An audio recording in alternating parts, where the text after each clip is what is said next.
السلام علیکم فرینڈز، آج ایک نئی ٹاپک کے ساتھ آئے ہیں۔ امید کرتے ہیں آپ کو پسند آئے گا۔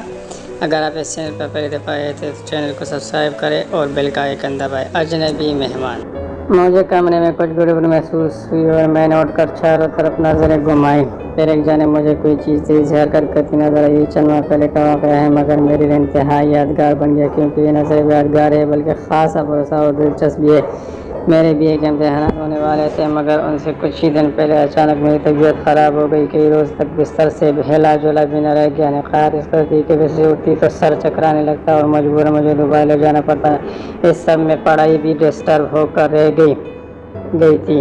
ڈاکٹر کی ہدایت پر مسلسل کئی روز دوا کھانے کے بعد کچھ افاقہ ہوا۔ اس دوران میرا ایک ہفتہ ضائع ہو گیا تھا اور کمزوری الگ سے محسوس ہو رہی تھی۔ امتحان سے ایک ہفتہ قبل امی نے مجھے سختی سے ہدایت کی کہ روز رات کو دودھ پی کر سونا اور رات دیر تک پڑھائی نہیں کرنی، جو تیاری کرنی ہے وہ صبح اٹھ کر لینا۔ امی روز رات کو دودھ ابالنے کے بعد دودھ والی گھڑی میرے کمرے میں ہی رکھتی تھی تاکہ ذرا ٹھنڈا ہونے پر میں اس سے ایک گلاس نکال کر پی لوں اور باقی دودھ فریج میں رکھ دوں۔ چنانچہ میں ایسا ہی کرتی۔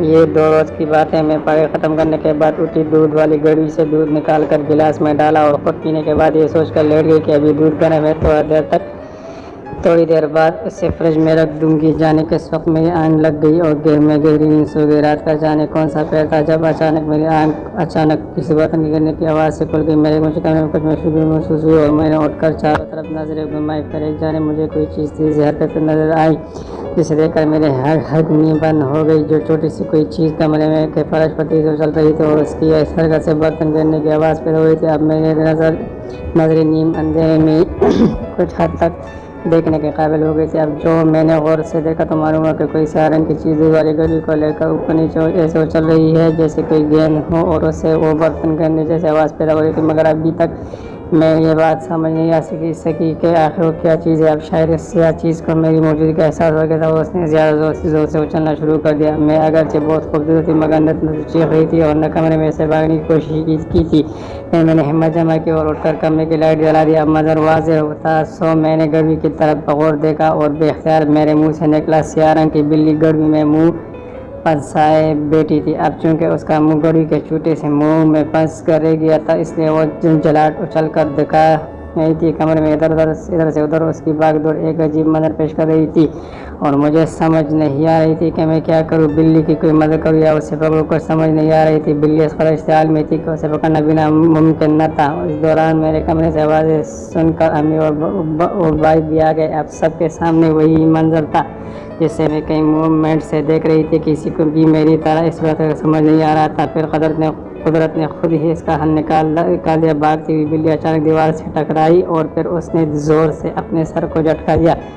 تبھی اس کا سر گھڑی سے نکل آیا۔ کچھ دیر کے لیے بلکٹ کی جیسے وہ بھی منظر دیکھ کر حیران ہوئی ہو اور پھر اس نے ہم سب کو حیران کرتے ہوئے کمرے میں لگے کولر کی طرف دوڑ لگائی، مگر جلد بازی میں وہ کولر کے اوپر لگے ہارڈ بورڈ میں الجھ گئی اور اسے دوبارہ واپس آنا پڑا۔ اب اس کے تیور اور خطرناک تھے۔ وہ گھبرائی ہوئی ادھر ادھر بھاگ رہی تھی اور اسے راستہ نہیں مل رہا تھا۔ پھر وہ میرے کمرے سے باہر نکلی اور ٹی وی لاؤنج کی طرف دوڑی۔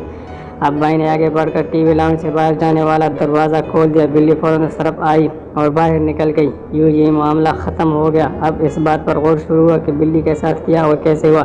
سب کی مشترکہ تفتیش سے یہ بات سامنے آئی کہ رات کسی وقت بلی کولر کے راستے سے میرے کمرے میں آئی تھی اور اس نے دودھ کی خوشبو سے مجبور ہو کر گھڑی کے اندر پڑا ہوا تھوڑا سا دودھ پینے کے لیے اپنا منہ اندر تک گھسا دیا تھا۔ بس پھر اس کے ساتھ وہی ہوا جو اوپر بیان کر چکی ہوں۔